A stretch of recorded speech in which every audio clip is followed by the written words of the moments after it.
Hi Stampers, this is Kim with Great Inspirations. Thank you for joining me. Today I have some cards to share with you that I created using the Nested Friends bundle.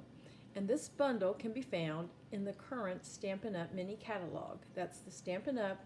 January through April 2023 Mini Catalog. And the good news is this stamp set with which I made these cards will be carrying over, but instead of being in a catalog, it will now be available online as well, with its dies. Boy, that didn't come out right, did it? So here is the stamp set, Nested Friends. Has 4 images, these nice little dots, we all like to use those.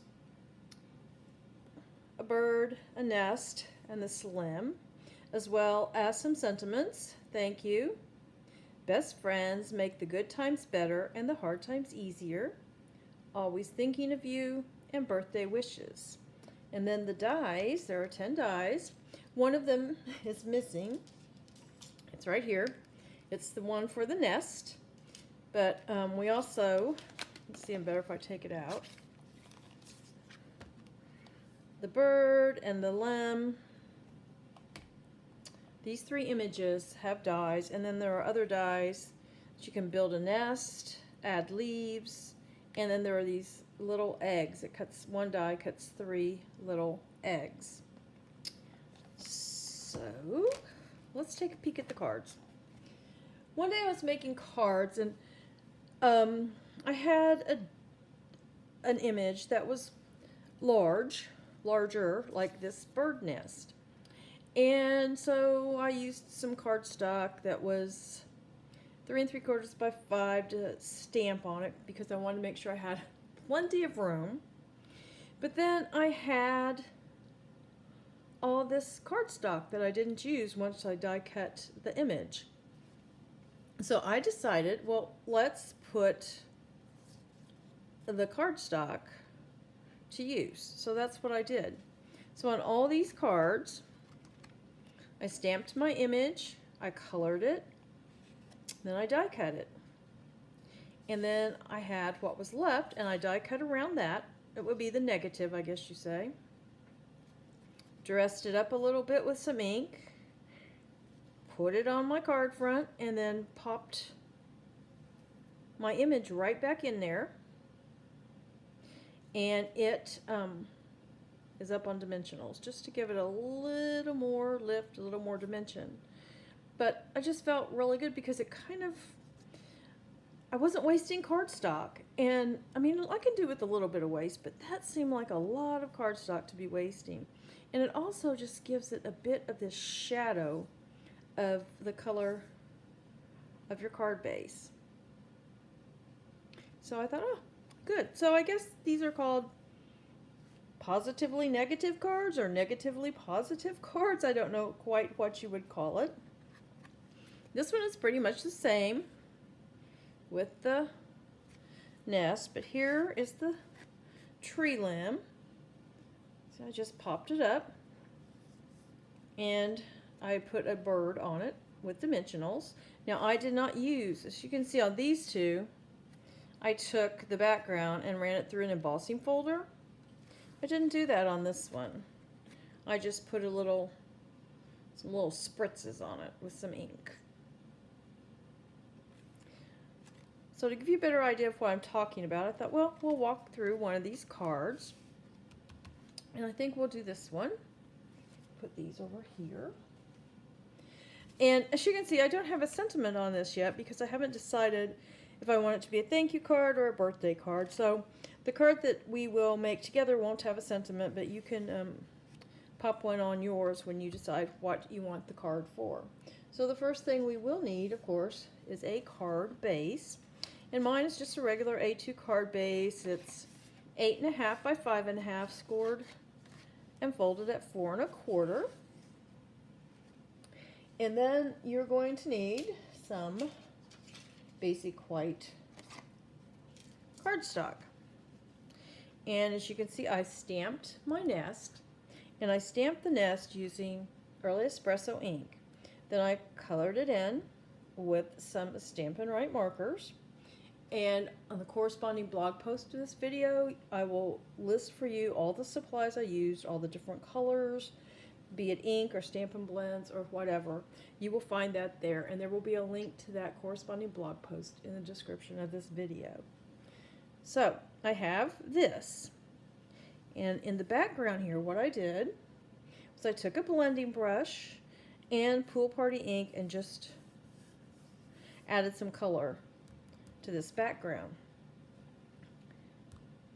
When you're using alcohol markers, you can go right over them with a blending brush. Now, let me put a qualifier on that. I've only used very light colors for that, like Pool Party or Soft Sea Foam or Petal Pink. I have not done that using, say, Blackberry Bliss or Night of Navy. I've not done that yet because it always seems that when I do that, I want the background to be lighter. I haven't done it with a darker ink, but with lighter inks I can say it's going to be okay because the alcohol has dried and you can go right over it. The color's light enough, you're not going to see any of the Pool Party on your nest or your leaves. So we have this. So what we're going to do with that, we need to die cut it. So what I did, I went to my die cut machine and I lined this die up. And I used a little washi tape, taped it down. Then I took this die, because this is what I'm going to cut the background out with, and I put it right on here, lined it up where I wanted it, ran all that through the die cut machine. And when you do that, you will have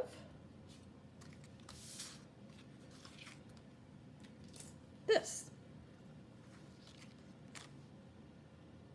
So I put the nest aside, I take this, and I'm going to put it in an embossing folder, run it back through the Stampin' Cut and Emboss machine, the die cutting machine, and what I get is this. I have my nest and my background. And for this I used Time Worn Type for the embossing folder.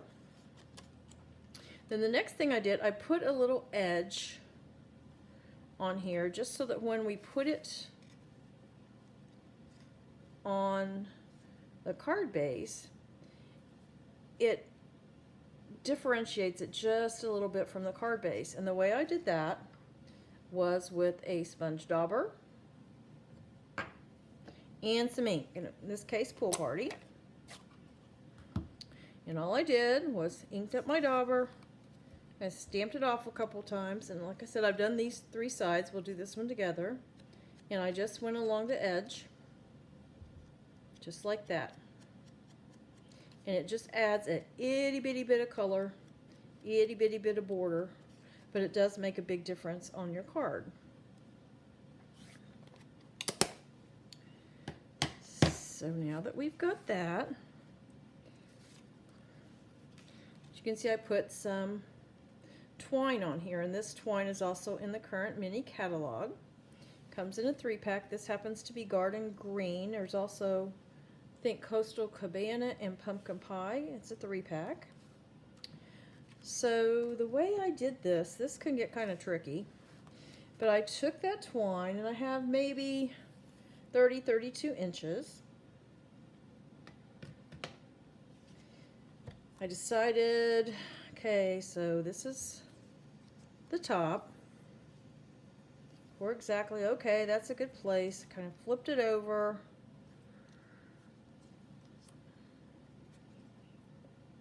Put some adhesive on this side. Put some on this side. And then, I know this seems backwards, but just put that across. You don't want to put it too tightly, because as you saw, it will bend your paper. And I just wrapped it around.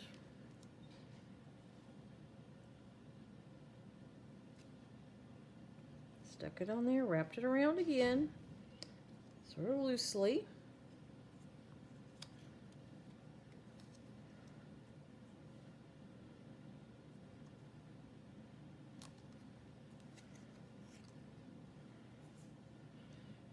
think this should be the last time.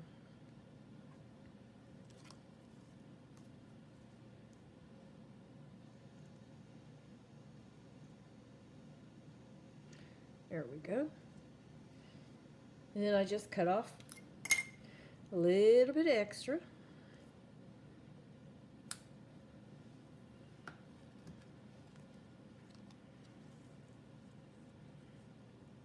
Got them where I wanted them, flipped it over, and now we're going to do adhesive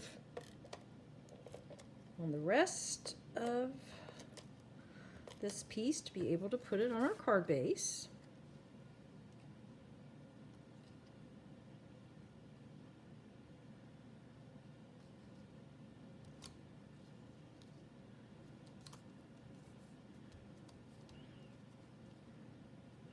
There you go.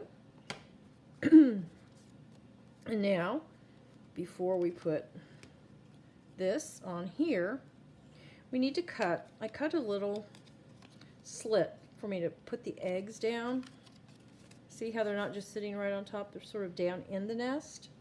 And I just used an X-Acto knife. And let's see, here's the self-healing mat. And I just kind of went along the edge. I did make it a little bigger than I needed, just so I'd have plenty of room to open it up. Make sure I got it. There we go. See? And now we will take care of those eggs because I did die cut some eggs. Get those.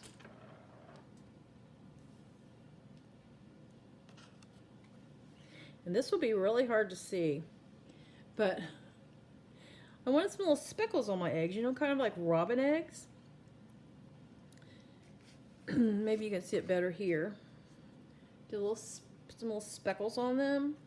Well, the way I did that was just, got a whole bunch of eggs here. We'll just do them all, or at least a few. Meh, 4's enough probably. Just took an acrylic block. I took my early espresso Stampin' Right marker, put a little ink on my block. There's lots of ways to do this. Some people will take their marker and hit it against the lid or something. I don't like to do that. I just know I'd tear up my marker. So I just simply put my ink on the block, sprayed it with a little water. Then I have an old toothbrush, and as you can see, I've used this for a lot of dark ink. And I just kind of stirred it around a little. The ink is on here, and now I'm just going to take my thumb, and if you don't like to get ink on you, you can use a glove, just a little, what is it, nitrile or whatever you care to use, and then you won't get it all over your thumb, but it doesn't bother me that much. So get a little more of it.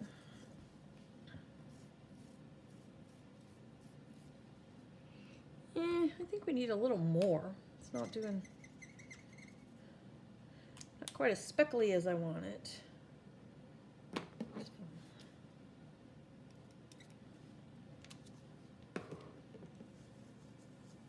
Okay, here we go. There we go. There's a few more speckles. Set that aside. And now, as you can see here, I went around them with the sponge dauber. Give them a little more dimension, a little more definition.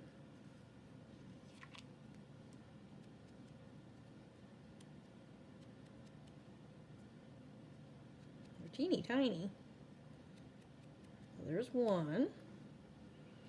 And then I've got these two over here I did earlier. We'll go around them.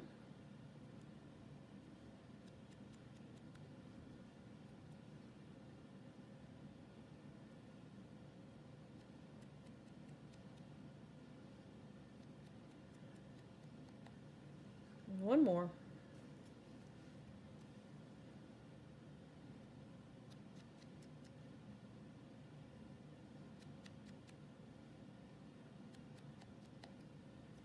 There's our eggs.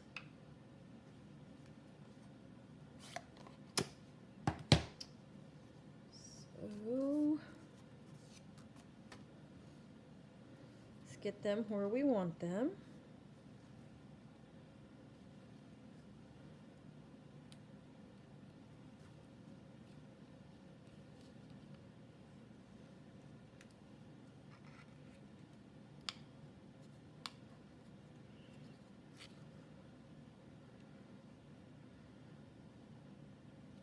Okay, and now I'm going to flip this over, and I'm going to just use a piece of regular old household tape to sort of hold these in place. And they don't fall out, they're good, they're in there. If you want to, you could put some glue dots behind them, but I think that tape has them in there fairly securely. And then some dimensionals back here. You could also use some dimensionals to help hold them in if you like, the little eggs.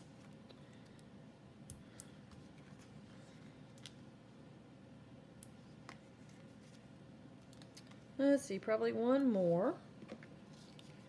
Now we'll just take these off of here.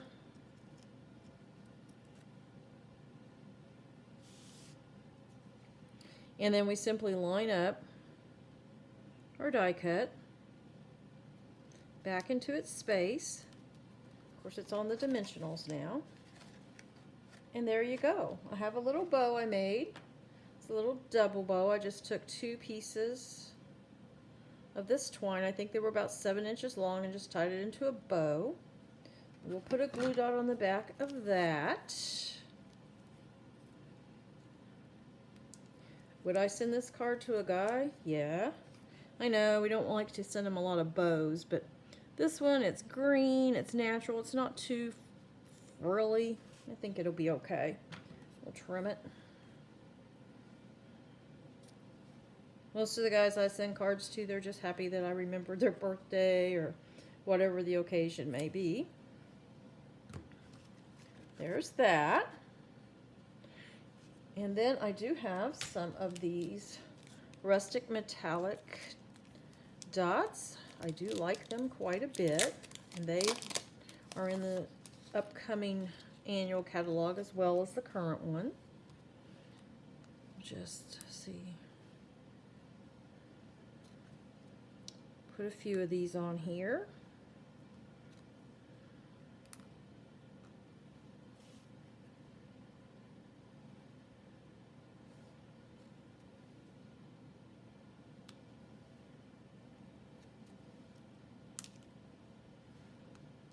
Oops. Yeah, we'll just get this one.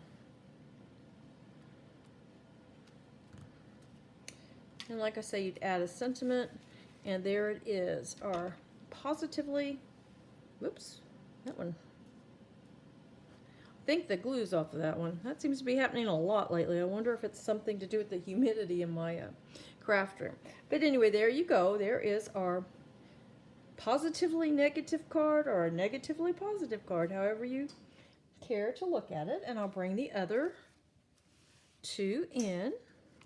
As you can see, these are all similar, just different embossing folders. And there's the one with the background that was not embossed. Thank you for joining me, and remember that all of the supplies I use for these cards and cutting measurements, all that stuff is in my corresponding blog post, and the link to that blog post will be in the description of this video. Well, until next time, stamp happy!